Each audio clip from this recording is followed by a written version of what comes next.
story you are about to hear is true. Only the names have been changed to protect the innocent. Fatima Cigarettes, best of all long cigarettes, brings you Dragnet.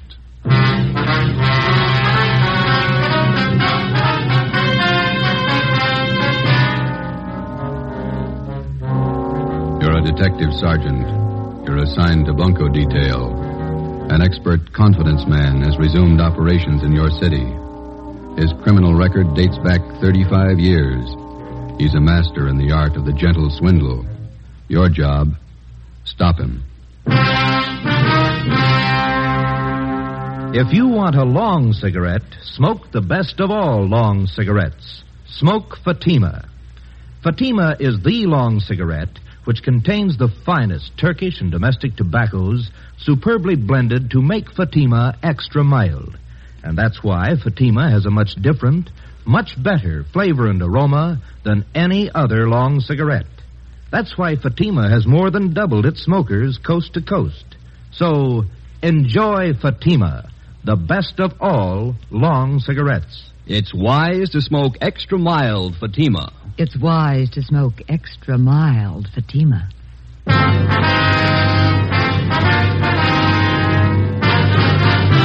Dragnet, the documented drama of an actual crime.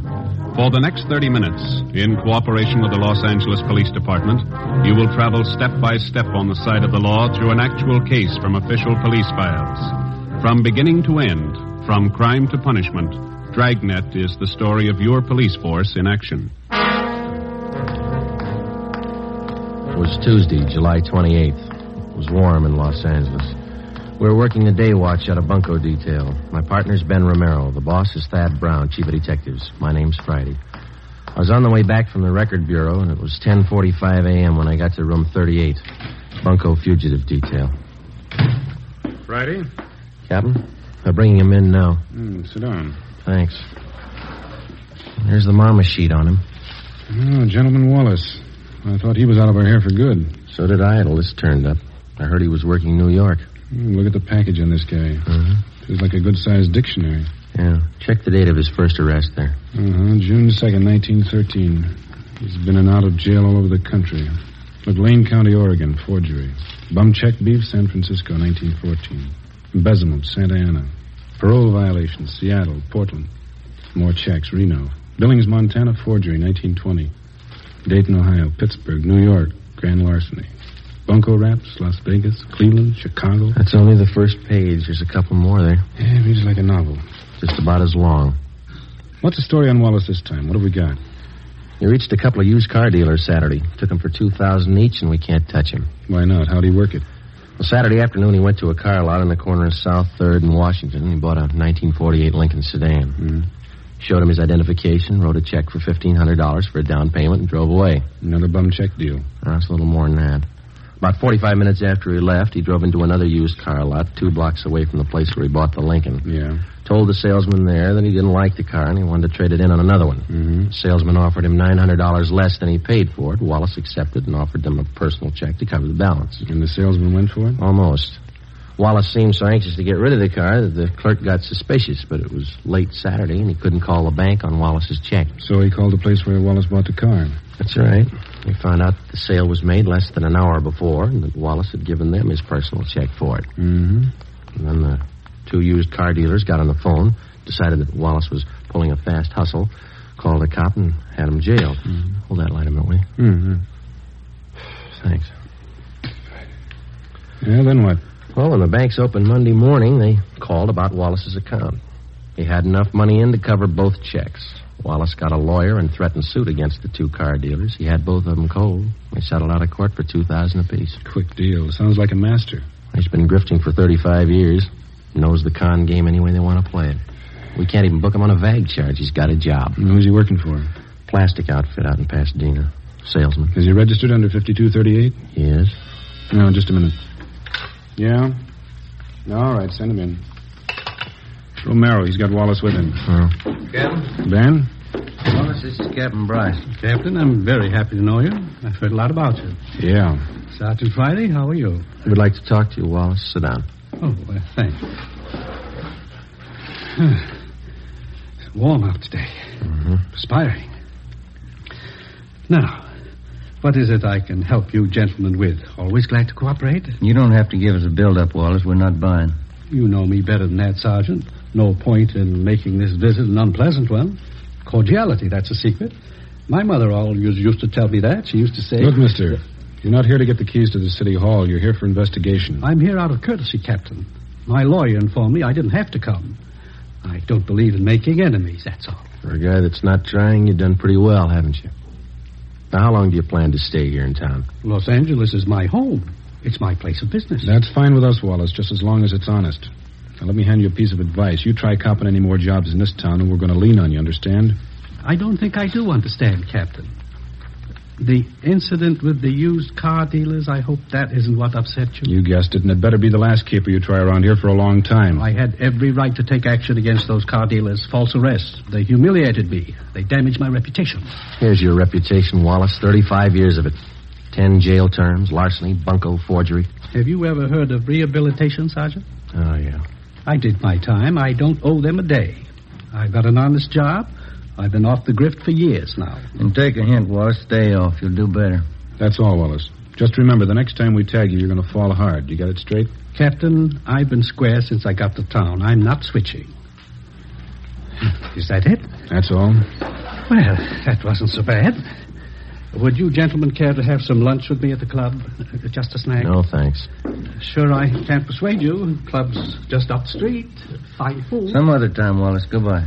Well, goodbye, Sergeant. Goodbye to you, Captain. Yeah. Well, we gave him the word. I don't know how much good it's going to do. What do you think, Skipper? There are two things about grifters. They never retire and they never change. Watch him. For the next 4 months, Charles Wallace was kept under surveillance. From his daily actions, there was nothing to indicate that he'd returned to his former profession of confidence man. From experience, we knew it was too good to be true. For a man who had worked the con game from every conceivable angle for as long as Wallace had, chances of his going straight amounted to less than 1 in 1,000. Just as a dope addict is a slave to drugs, the full-fledged con man or grifter is obsessed with the idea of swindling for a living. He loves his work and he takes pride in it, just as much as a doctor, a lawyer, or any legitimate professional man. He has a life and a code of ethics all his own, even has his own language. The grifter's victims are wealthy, middle class, and poor, and many more than the average citizen imagines. Wednesday, December 1st, 1 p.m. Ben and I had lunch and checked back in at the office. Food's getting better at the cafeteria, don't you think? Well, beef stew is pretty good. You got an extra coat hanger in your locker? Oh, yeah. Yeah, here you are. Yeah, thanks. Hi, Conan. Joe, did you see this report the post office detail sent over? You mean that Lonely Hearts ad? No, this is a different one. Real twist. How you mean, Harry? Let me look, huh? Here. Barney Grant, that's the name he uses anyway.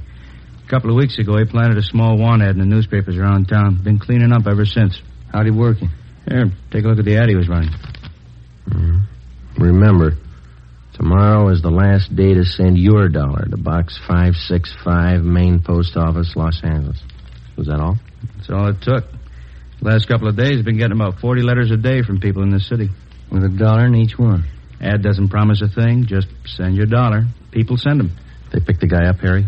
He called for the last batch of letters 2 days ago. Probably pulled out. Postal inspectors checked the address he gave when he applied for the box. They never heard of him there. Barney Grant. Does that sound familiar to you, Ben? Little, yeah. Maybe R&I has a package on him.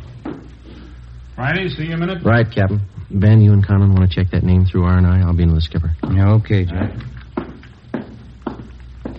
Friday, close the door, will you? Sure. This is Mr. Sawyer. He's with the Western Central Railroad, Sergeant Friday. Sergeant? How are you? It's about Wallace, Friday. Mr. Sawyer has a complaint against him. We've got the crime report. Gentleman Wallace? Yeah.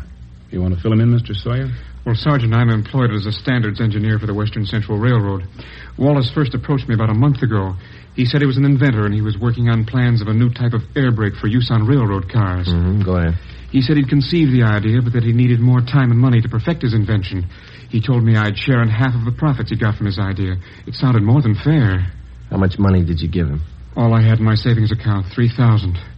I talked it over with the wife, and the idea looked real good on paper. Yeah. I didn't expect to make too much money for myself out of this, but I thought that if I could get a hold of this braking system, it would certainly help the company out. Mm-hmm. He took your money and you haven't heard from him since. Well, I presented the plans to the chief specifications engineer in our eastern office. Yeah? I got an answer yesterday, airmail. Our New York office has been working for 2 years on exactly the same set of brake plans. And how'd he get a hold of them? From the Patent Bureau in Washington. Oh, the company has a patent pending on the new device. It's all legal, isn't it? Yes. He simply got the information from them, drew up an exact copy, and submitted them to me. He sold you an invention that your company already owned. Yes, sir. And I'm out $3,000. You know where Wallace might be now? We've checked the boarding house where he was staying. He left there last night. No forwarding address, nothing. We've got an all-out points bulletin on him. Do everything we can. Well, thank you, Captain. Sergeant Friday. Mm-hmm. You have my card. If there's anything I can do to help, please call. All right, Mr. Sawyer. Goodbye. So long. How long we're looking for, Joe? Well, let's see. What's that, Romero? On that phony ad the post office detail reported this morning. Check the name Barney Grant through the crime index. That's the name the guy used. Yeah? Oh, this is the package in Gentleman Wallace. That's right. His alias list goes for 3 pages. Read him again. Charles French, Walter Grant, Charles Grant, Barney Grant. That's right. Gentleman Wallace, Barney Grant, same guy. We got out a local broadcast, an APB, and a radiogram on Charles Gentleman Wallace. For a full month, there wasn't a sign of him. Then we received a communication from the Denver, Colorado Police Department. Wallace had cashed worthless checks in that city in the amount of $2,500, and then he'd skipped town. But before he left Denver, he managed another deal. He sold 30 cartons of electric razors, which 1, did not belong to him, 2, had been stolen from another con man and resold, and 3, the razors didn't work in the first place. The mechanisms had been taken out and replaced with lead weights. Another 60 days passed before we got the next report on Wallace from Cleveland, Ohio. By means of forged papers, 2 well-versed assistants, or ropers, and a fast line of talk, Wallace had sold a Cleveland hardware concern a shipment of 10-penny nails, much below the market price. He collected $1,200 as partial payment for the shipment, but it was never delivered. 8 a.m. Monday, March 3rd. Ben and I checked in for work after a weekend off and found a message in the book to report to Chief of Detectives Thad Brown.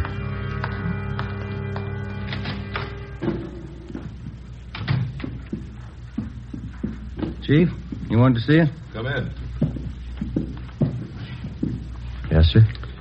Gentleman Wallace is back in town. Where'd you get that? Guy by the name of Patterson. So, All right, thanks. Egan, have Patterson brought to the interrogation room. Is that Mouse Patterson, Skipper? Yeah, small-time grifter. He was running with Wallace as late as a month ago back in Pittsburgh. When was Patterson picked up? Last night at a big hotel out in Hollywood. He was working a fast deal. You think he came to town with Wallace? I know he did.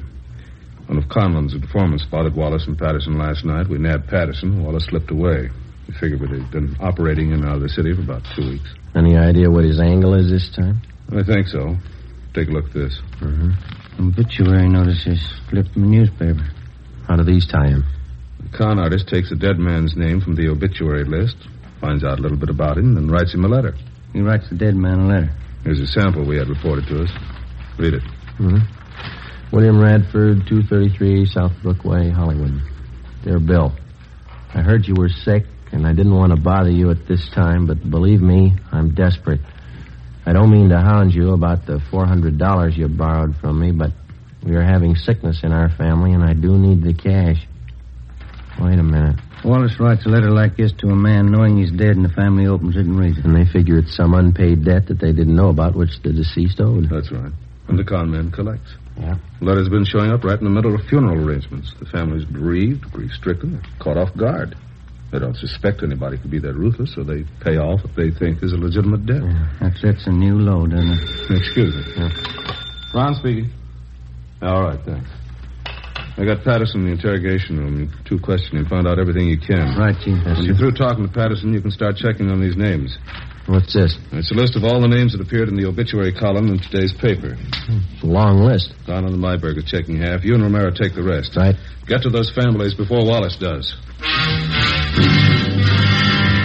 We went down the hall to the interrogation room and questioned Patterson for an hour and a half. He denied that he even knew Wallace. He refused to tell us anything. We had Patterson return to his cell in the county jail, and Ben and I started up to check with the relatives of the deceased who appeared in the daily obituary list. Adams, Connolly, Craig, Denberg, Donzetti, Edmonds, Fowler. None of them had received letters claiming payment of secret debts owed by the deceased. Well, there are more pleasant jobs than bothering families with an investigation in the middle of their sorrow. It wasn't easy, but it was necessary. The 8th name on the obituary list was Foreman, Carl J. He was survived by his wife, Jean. She lived at 5821 Santiago Street out in the valley. We're sorry to intrude at a time like this, Miss Foreman. We know how you must feel, but it's an important matter. That's all right, Sergeant. Carl was sick for so long. Probably better this way. What did you want to know? Since your husband passed away, have you received any letters asking for payments on a debt that he might have owed to somebody? It's funny you should ask. Yes, I have. I got it yesterday. Yesterday, huh? Do you know the man who wrote the letter? No, I didn't. I took it for granted that it was someone Carl knew in the Army. Someone he'd borrowed from. And how much money was it he said your husband owed him? $400. There's a letter over the mantel. I'll get it for you. Fine. Here it is. Thank you. Signs his name Howard Michaels. Has this man contacted you since? Why, yes, he has. He called me last night and said that he'd just heard about Carl. He apologized for writing the letter. Mm-hmm. Said he had some medical bills of his own to pay. I went to the bank this morning and got the money for him. Is there anything wrong? And he's supposed to come here and get the money? He already has about 2 hours ago. He seemed to be a very good friend of Carl's. Ben, you got that mug shot on? Yeah. Yeah, here it is.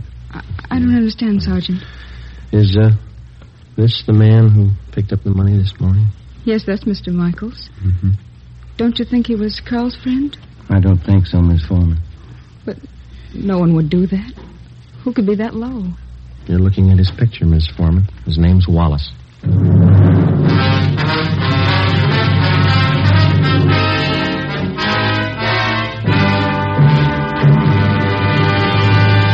You are listening to Dragnet for the step-by-step solution to an actual police case. Here, step-by-step, are the reasons why Fatima has more than doubled its smokers from coast to coast. Step 1. The name Fatima has always stood for the best in cigarette quality. Step 2. Long cigarette smokers discover Fatima has a much different, much better flavor and aroma. Step 3. Long cigarette smokers find Fatima extra mild. Fatima is the long cigarette which contains the finest Turkish and domestic tobaccos superbly blended to make Fatima extra mild. And that's why more and more smokers every day agree. It's wise to smoke extra mild Fatima. It's wise to smoke extra mild Fatima. Yes, the name Fatima on that golden yellow package is your insurance of an extra mild smoke. So, enjoy Fatima, the best of all long cigarettes.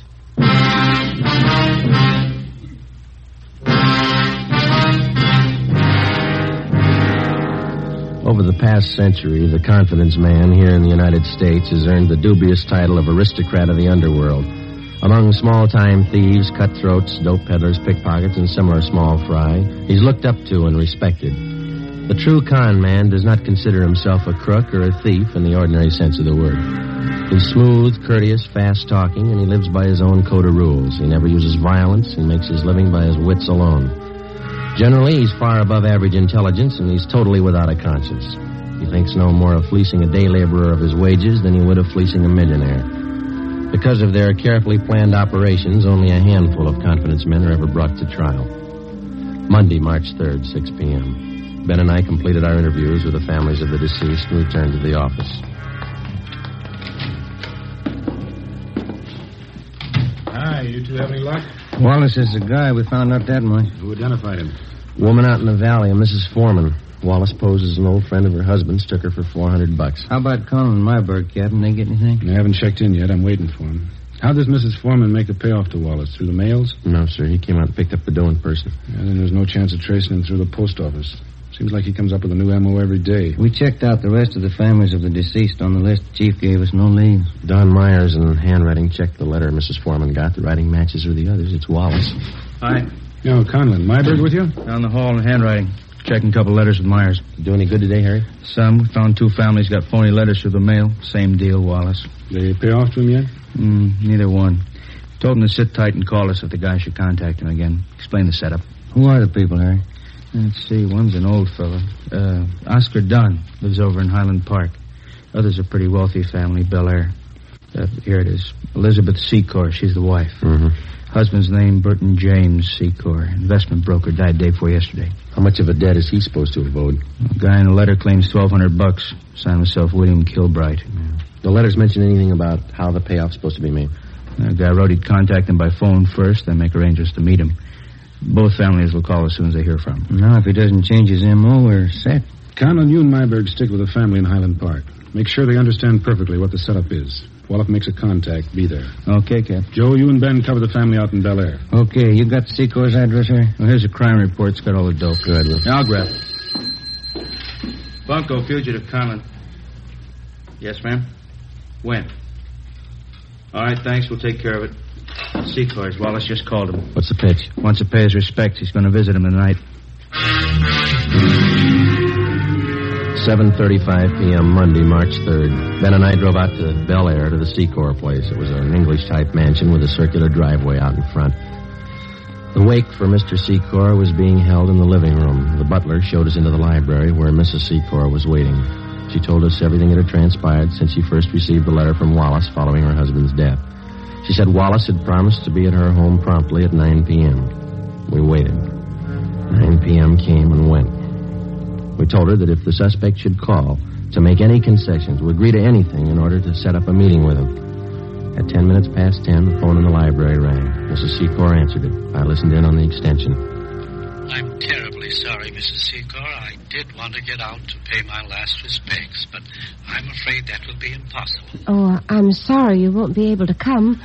I'd like to settle up that debt, the money that Burton owed you. I do hope you understand, Mrs. Secor. It's very difficult for me to bring up such a subject at this time of your bereavement, but I do have need of the money.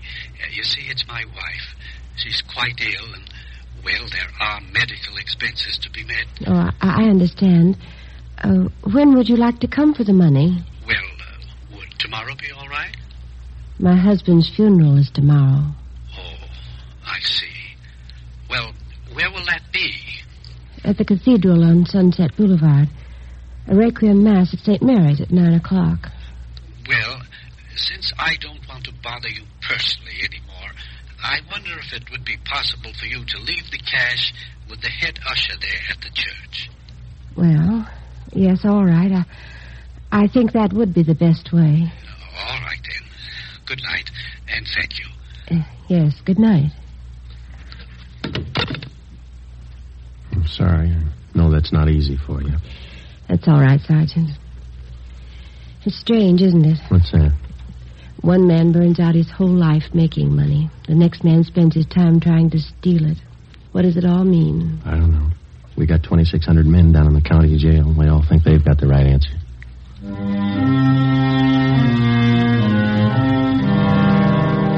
Tuesday, March 4th, 9 a.m. In St. Mary's Cathedral on Sunset Boulevard, the final rites, a Requiem High Mass, was being celebrated for Burton James Secor. Ben and I were stationed at the rear of the church. Conlon and Myberg, together with two other men from Bunko Detail, covered the side exits.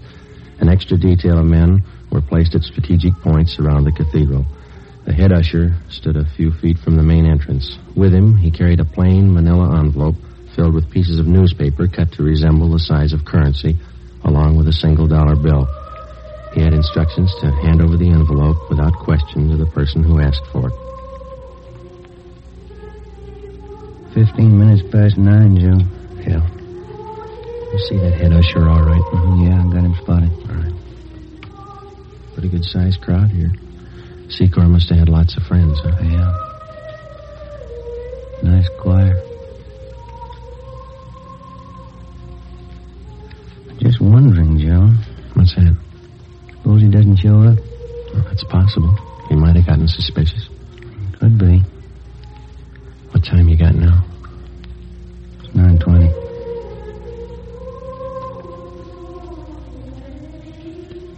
Joe, look. Uniformed messenger just came in the door. Yeah. He's looking around. He's going up to the usher, talking to him. That's it. Usher gave him the envelope. Messenger's leaving. I know. Let's hold it. Give him a lead. All right, let's go.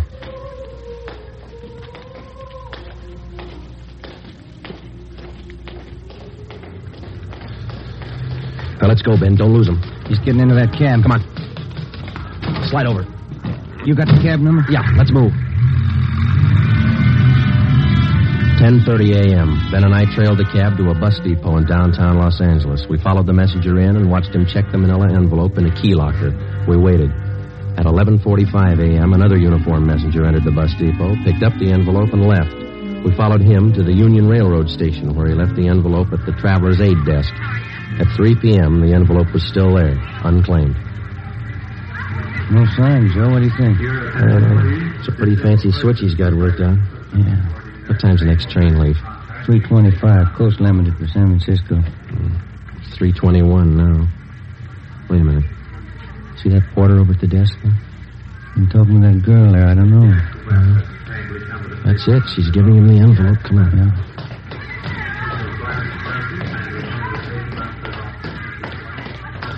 He's heading up the ramp. Yeah, let's hustle. You turn up the left? Yeah. Passenger platform. Coast Limited. Not much time. Come on, run. Come on, Ben. Where'd the porter get on? Next car. Come on, run. Let's jump. This way. Through here. That the same porter? Yeah. He's knocking at the door to that compartment, handing him the envelope. That's it. Let's go. Yeah, it's locked. Knock. Yes? What is it? Conductor. Just a minute. What is this? All right, Ben. Now, look, Sergeant, there's no need for any unpleasantness. Certainly we can sit down and talk this thing over like intelligent human beings. Grab the luggage, will you, Ben? All right, let's go, Wallace. Look, will you wait a minute, please? I'm sure we can come to some agreement. I have plenty of money. Look, right here alone in this envelope, plenty of...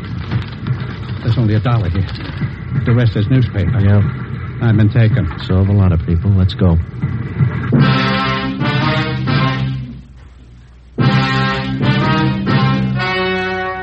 The story you have just heard was true.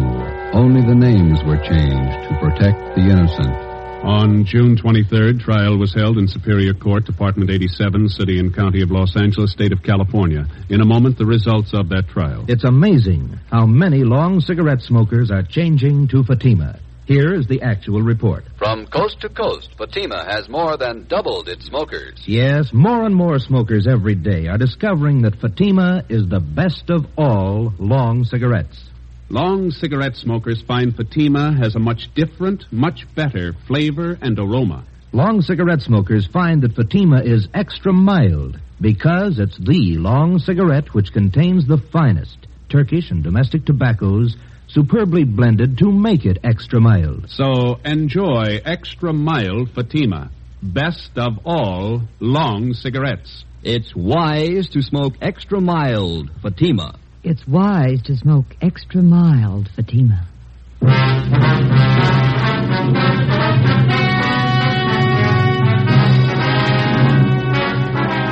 Charles Gentleman Wallace was tried and convicted on 4 counts of grand theft and sentenced to the state penitentiary for the term prescribed by law, with holds being placed on him by 4 other states. You have just heard Dragnet, authentic cases from official files. Technical advice for Dragnet comes from the Office of Chief of Police W.A. Wharton, Los Angeles Police Department. Dragnet wishes to thank the editors of True Detective magazine for their considerate appraisal of this program. For those of you who may be interested, the behind-the-scenes story of Dragnet appears in the March issue of True Detective. Fatima Cigarettes, the best of all long cigarettes, has brought you Dragnet from Los Angeles. Tomorrow, hear the Ronald Colemans in the charming series Halls of Ivy on NBC.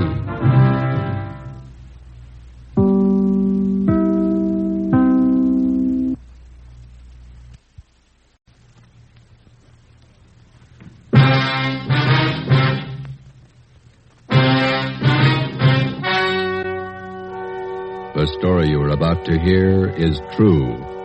Only the names have been changed to protect the innocent. Fatima Cigarettes, best of all long cigarettes, brings you Dragnet.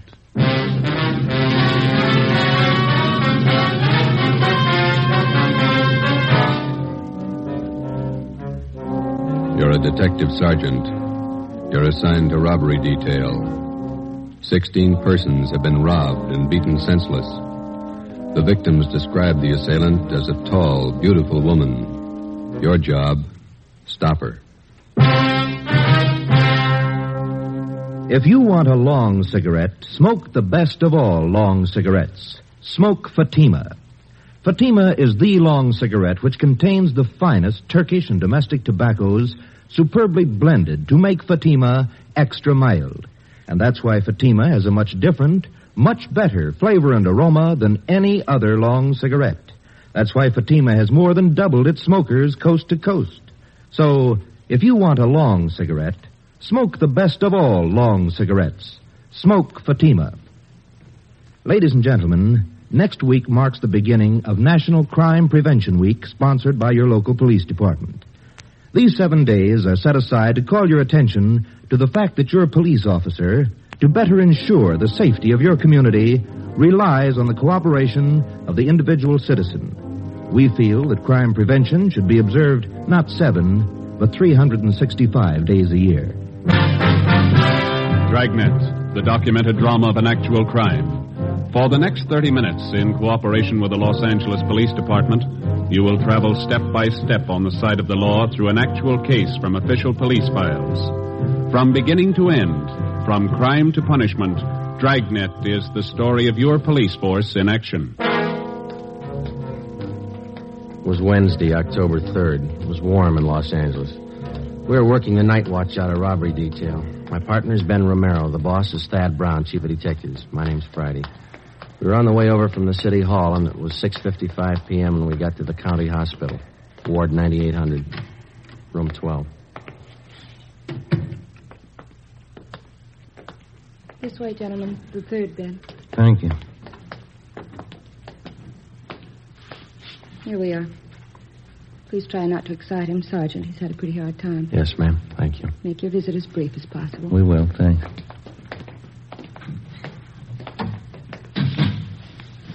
Mr. Maloney, how you feeling? Not so good. You fellas doctors? No, sir. Police officers. This is Sergeant Romero. My name's Friday. Robbery detail. Oh.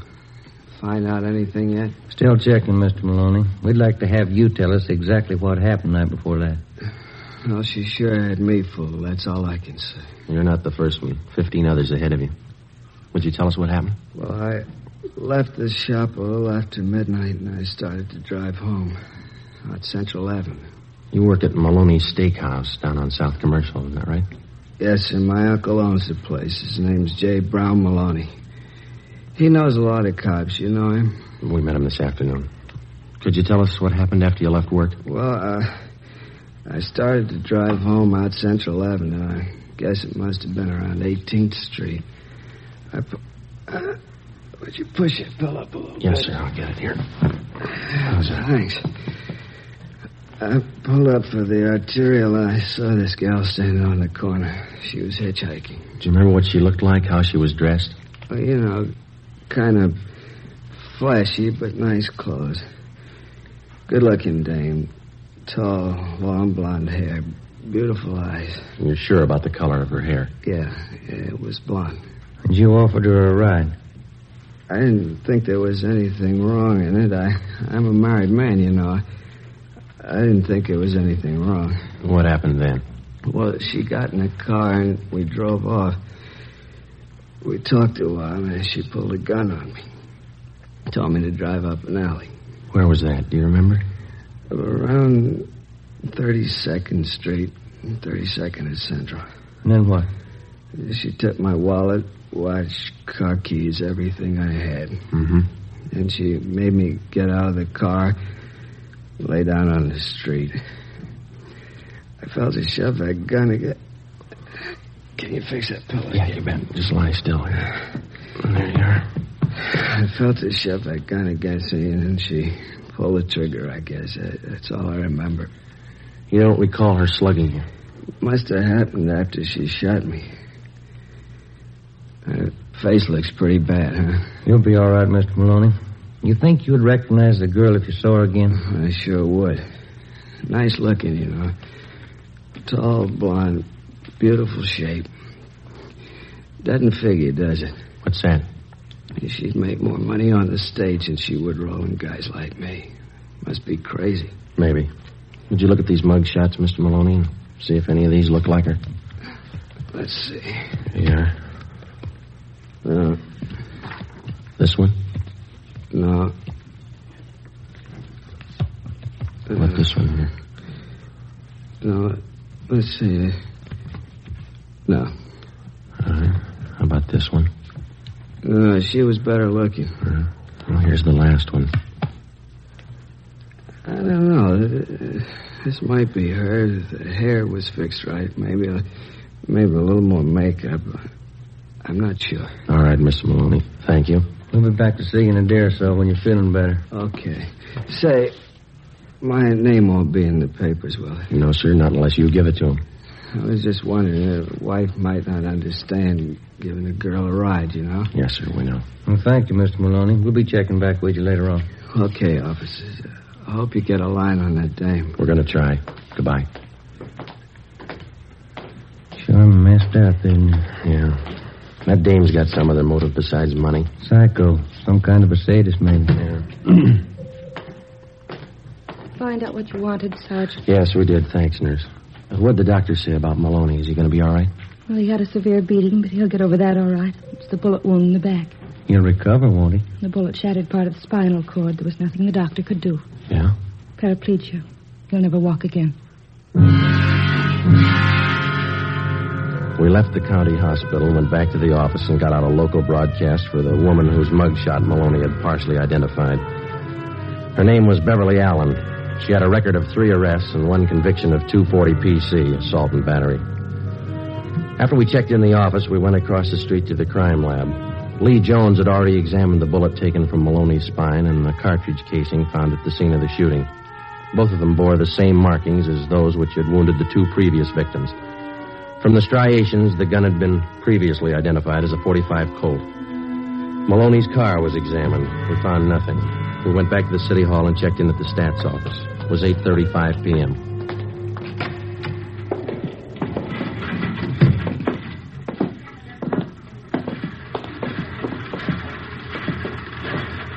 Hi, Ethel. Make that run for us yet? Just a minute, Sergeant. How you coming, Ethel? Fine, here.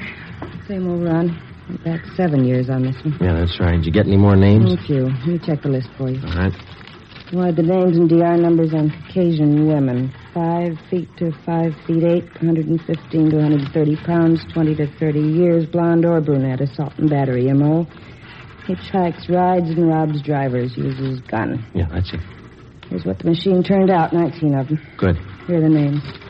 The DR numbers opposite each one. Fine. Is there any new name? 2 more than the last time. Anything else for tonight? No, that's it for now. Thanks a lot, Ethel. Let's go.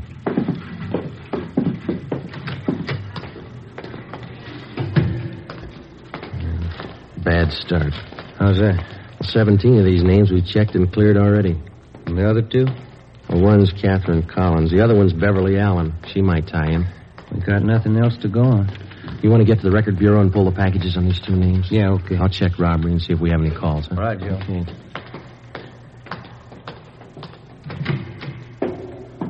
Hi, Captain. Any calls for us? Just one. Thad Brown wants to see you. Oh, bad mood? Kind of. Wants me, too. Let's go.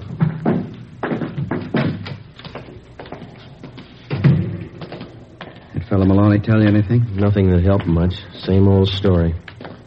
No reports on that broadcast we put out for that Beverly Allen? Not yet? No. You banking on it? It's first lead in 16 nights. Here we are.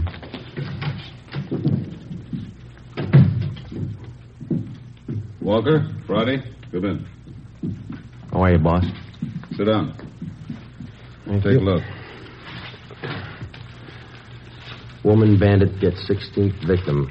Beautiful hold-up queen robs, shoots restaurant worker. Yeah? It's on the editorial page, too. Something else. Memo from the chief. Here, letter from the Downtown Citizens Committee. Another one, Civic Club.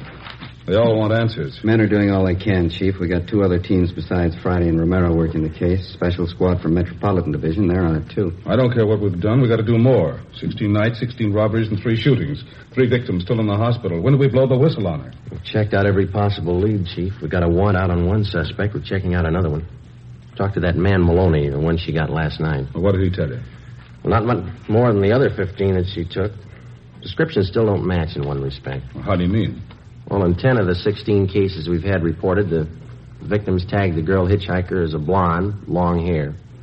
4 of them say she was a brunette with a short hairdo. 2 of them tell us that the girl had red hair, long. She's using wigs, that's what we figured. Checked every place in town where she could have rented or bought them. No leads. What about some of the bigger supply houses out of town? We've started in checking them. It'll take a little time. And you've got practically nothing on the woman. Same gun, .45 Colt. Lee Jones examined the bullet they took out of Maloney's spine. How's he doing?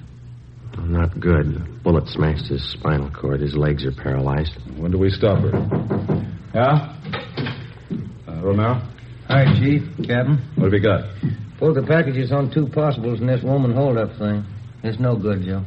Why not? What about that Allen dame? Jail in Kansas City? I called her. Been in for a month. And the other one? Catherine Collins. I checked Seattle. Been in the hospital up there for the past 3 months in TB ward. Where does that leave you, Friday?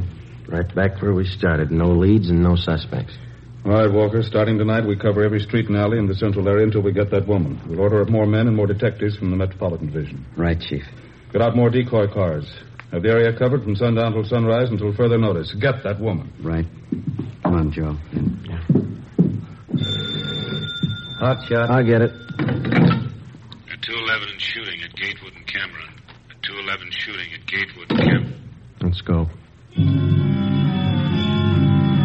The name on his driver's license said William Gillespie. We found him 50 feet from the corner of Gatewood Alley and Cameron Street. His face and head bore the marks of a vicious beating. There was a single bullet wound in his left shoulder. He was conscious when we arrived.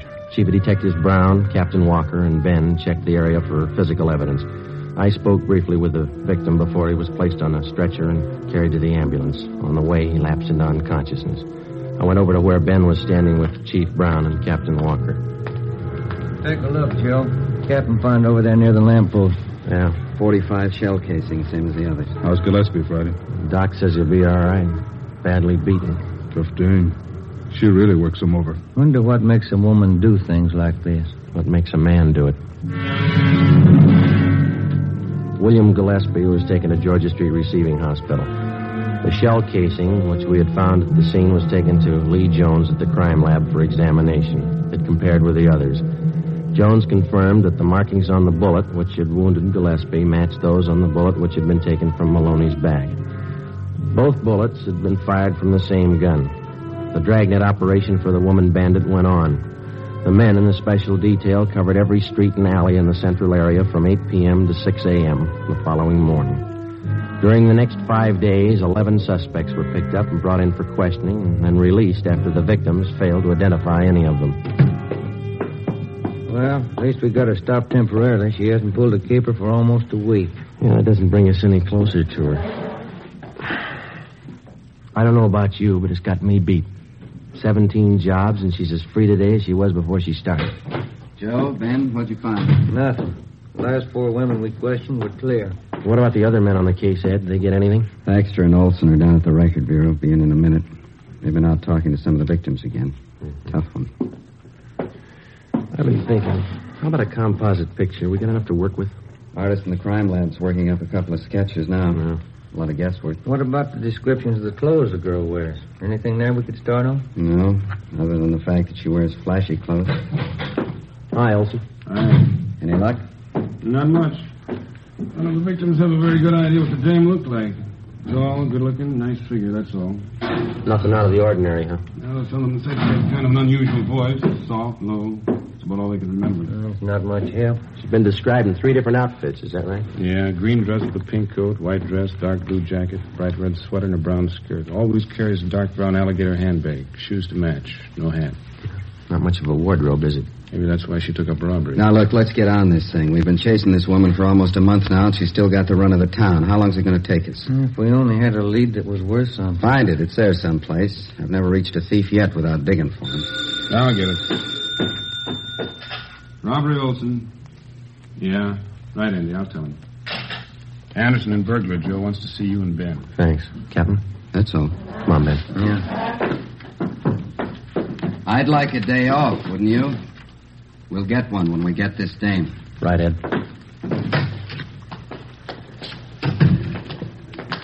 This thing isn't doing much for the skipper. It's not doing much for our time off either, is it? That fire department's got the racket 24 hours on, 24 off. Mm-hmm. Sometimes they get 3 days off in a row. That's what you keep telling me. Here we are. Joe, Ben? Andy, what do you got? Checking back on a job out in Hollywood. Heard you were having troubles. Came across this thing. Thought it might help you out. What's that, Ann? One of the picture studios had a burglary about a month ago. The thief got in the wardrobe department, then next door into makeup. Mm-hmm. Yeah, let's see. Here's some of the stuff taken. Dress, coat. Oh, here, you can read it. Okay, thanks. Mm-hmm. Red sweater, brown skirt. Hey, look down here, Joe. Where? Right here. Oh, yeah. Took 2 makeup kits and 4 wigs. 2 blondes, 1 redhead, 1 brunette. That's it. Any leads on this job? Not so far, no. Only got one thing to go on, a single footprint, size 9. Pretty large size for a woman. I didn't say it was a woman. Print was made by a man's shoe.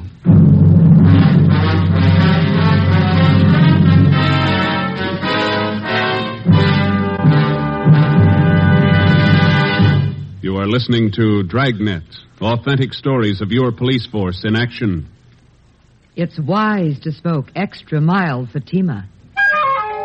It's wise to smoke extra mild Fatima. Those words are echoing across the country. Yes, Fatima has more than doubled its sales because Fatima smokers are telling their friends it's wise to smoke extra mild Fatima. And why? Because Fatima contains the finest Turkish and domestic tobaccos superbly blended to make Fatima extra mild. So, for a much different, much better flavor and aroma, smoke Fatima.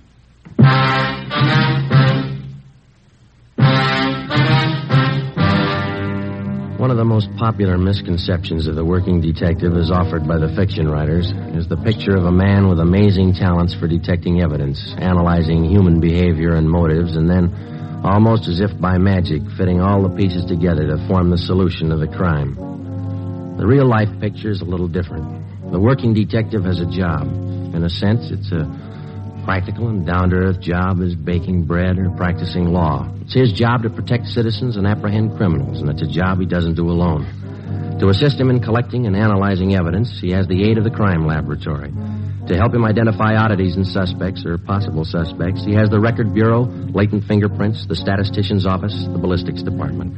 A battery of men and machines to aid him in reaching conclusions based on fact. Tuesday, October 9th, 9 p.m. For the past 8 hours, Thaxter and Olson from robbery and Ben and I had been requesting all of the 16 victims of the woman bandit. We asked them one question. Could their assailant possibly have been a man dressed as a woman? The majority didn't think so. Those that did weren't very sure. We followed the lead through. At 9:25 p.m., we checked in and headed down the hall for the stats office. Do you think it was a man dressed as a woman? I don't know. 1 male footprint. It's pretty slim odds. Maybe the machines here can tell us. Hello, Sergeant. Back again, Ethel. Can you make a run for us tonight? 9:25. Sure, I think so. Now, here's the dope right here. I'm going to try another angle, Yeah. Let's see. Male Caucasians. About 5 feet 8 or 9, 130 to 135 pounds. Feminine features. Size 9 shoe. Impersonating women, robbery, and assault. That's it. Mm-hmm. Arm, 45 automatic. M.O. Hitchhikes, rides, and robs drivers. How soon do you think you can have it for us? Well, we'll make the run on the collator. Have to punch up the master first with all this information and let the machine work the cards. I don't think I'll have it for you much before 11. That all right? Fine, yeah. We'll check back a little before 11 then, huh? They'll be ready. Good. Come on, Ben. Did you call your wife after dinner? Yeah. Wish I hadn't. She's mad as a hornet. What's the matter? Kid's having a birthday party tomorrow, and I forgot to order the cake. What's she going to do for the party? Bake one? She have to. And she pulled this gun on me and told me to stop the car. Well, I'm telling you, Captain, I just grabbed that gun and slapped that kid just as hard as I could. Hold it just a minute, will you, please, Collins? This man's name is Emil Collins. Mr. Collins is Sergeant Friday, Sergeant Romero. How do you do? I was just telling the captain here, I'm down here on a vacation. I'm from Sacramento, South Sacramento. I was driving down your Figueroa Street about half an hour ago and picked up this girl hitching a ride, and she tried to rob me. Collins took the gun away from her, subdued the girl, and brought her in. Where is she now? Interrogation room. Thaxter and Olson are with her. The description match? Not too close. Sounds like you didn't have too much trouble with her, Mr. Collins. Well, now that I come to think of it, maybe I didn't. When she pointed that gun, I just grabbed for it and slapped her as hard as I could. Sure took the starch out of her. Who is the girl? Any identification? None. Thaxter and Olson haven't been able to get anything out of her. You want to try? Sure. What do you think, Skipper? You tell me. See if you can make her talk. I'll have a stenographer take Mr. Collins' report. Okay. Glad to meet you, Mr. Collins. That's a pleasure. I'm only down here for a vacation, but if you need me, just call. You bet we will, thanks. How do you figure that one? I don't know. Let's see what the girl has to say. Olson? Joe, I want to talk to you before you go in. Sure. Did you finally get her to talk? Well, Thaxter did. Pretty sure she's not the one we're after. What's her story? Said she read about this woman bandit in the paper, decided to try her hand at it, needed money. Yeah? Claims her husband left her. She's pregnant, needs the dough for a hospital. She live here? Up the coast, Monterey. Got in town 4 days ago, staying at the YWCA. We checked there. She's not lying. You call Monterey? Yeah, they confirmed it. She left there last Wednesday night. She's not the one. Where do we go from here? You'll take care of having her booked, huh, Olson? Yeah, as soon as we get a station. Yeah, fine. Friday, Ben, this way. Hustle it. You too, Olson. What do you got, Ed? 4th and Lucas, 211 shooting. Let's go. Any details? Yeah. A tall blonde with a gun. Come on. The woman bandit's 18th victim was a truck driver. His name, Harry Reese. His story differed a little from that of the first victim. The woman was hitchhiking near Alvarado and 3rd Street. He gave her a ride. She robbed him at gunpoint, slugged him, and then shot him through the left shoulder. He described her as tall, blonde, attractive, and well-dressed. Guess I should have known better. Remember reading about the dame in the papers. You're sure that the person who held you up was a woman? I don't get you. What he means is you don't think it could have been a man dressed like a woman. Oh, no, I'm sure of that. No guy ever looked that good to me. All right, Mr. Reese. We'll check with you later at the hospital. Okay. Let's get through, will you? Just move aside one side, please. We keeping that truck cleared? Yeah, Olson's got a couple of men watching it. He's going over it. Same old story. Just another version. Don't you think she's spreading it pretty thin? Her luck can't last forever. It's got me beat, how she always manages to disappear without a trace. Yeah. No, Ben, this way, over here. Yeah, okay. What do you got? Better hustle it. 4 blocks down on Colfax, a shooting. Just came in on the car radio. Let's go. Slide over, Jim. Yeah. You hit the sign, Ben. Yeah. The crowd, watch him. Right, Skipper. Is that all that came over, Ben, a shooting? That's all they said. See the cab driver, ambulance shooting. He's working real fast. What's the address for now? 3rd and East Flower Hotel. Hold on. This is it coming up. Should be to the right here. Yeah, take a right. That must be it up ahead. I can't see. What's that sign say? Edgemar Hotel for young women. Here's a cab driver. Officer's right over here.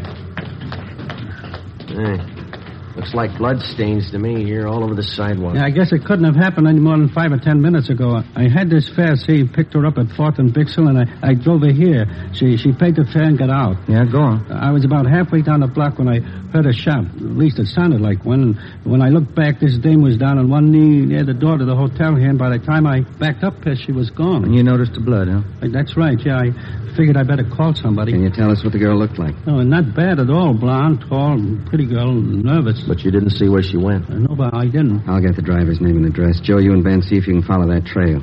Stuff's all over the place. Right. Over this way, Ben. Yeah. It's not hard to follow. Down this alley between the buildings. How does this figure? I don't know. Let's find out. Here we go. All the way back here. You got your flashlight? Yeah. Here it is. Yeah, this way. Come on. This must be the rear of the hotel. Oh, look. The stains lead over this way to the back door here. Let me try. okay inside. Still following? Yeah. Careful. Up these stairs. Yeah.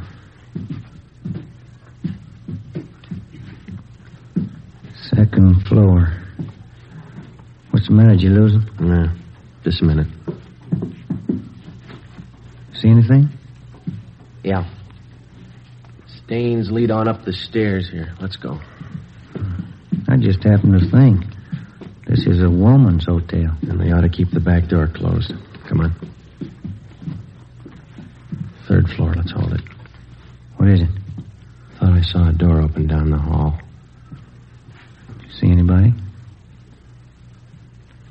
No. Let's go. This way. It's an easy trail to follow. Now, this is it. They stop here at this door. That doesn't sound like a woman. Yeah, you ready? Try the door first. Easy. It's locked. All right, come on, together now. Let's hit it. Yeah, all right. Watch it, Joe! All right, you. I got the gun. Yeah. Oh, we found what we came for. Look. Still got the clothes on. Blonde wig, makeup, everything. Please, help me. My leg. Call an ambulance. It's on the way. Take it easy. Have a look, Joe. The wigs, full makeup kit, clothes, living in a woman's hotel, the works. It was an accident. You never would have got me. I dropped the gun. It went off.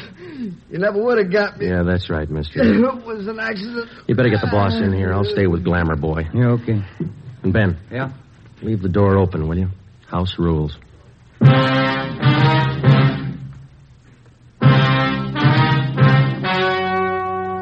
The story you have just heard was true.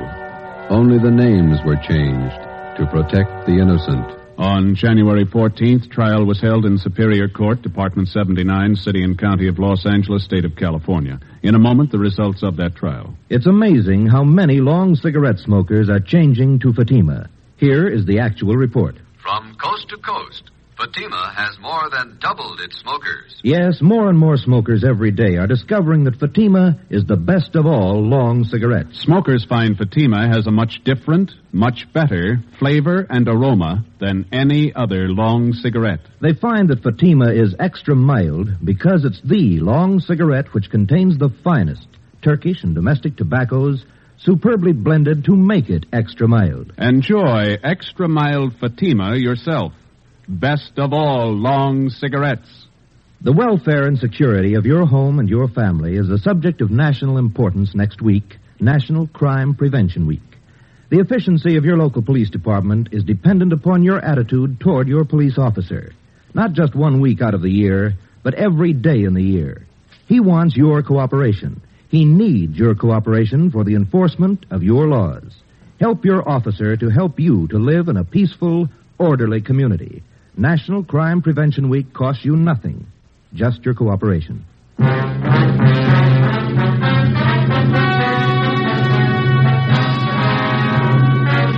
James Harold Sutter, alias the Bandit Queen, was tried and convicted on several counts of assault with attempt to commit murder and robbery of the first degree. He was sentenced to the term prescribed by law.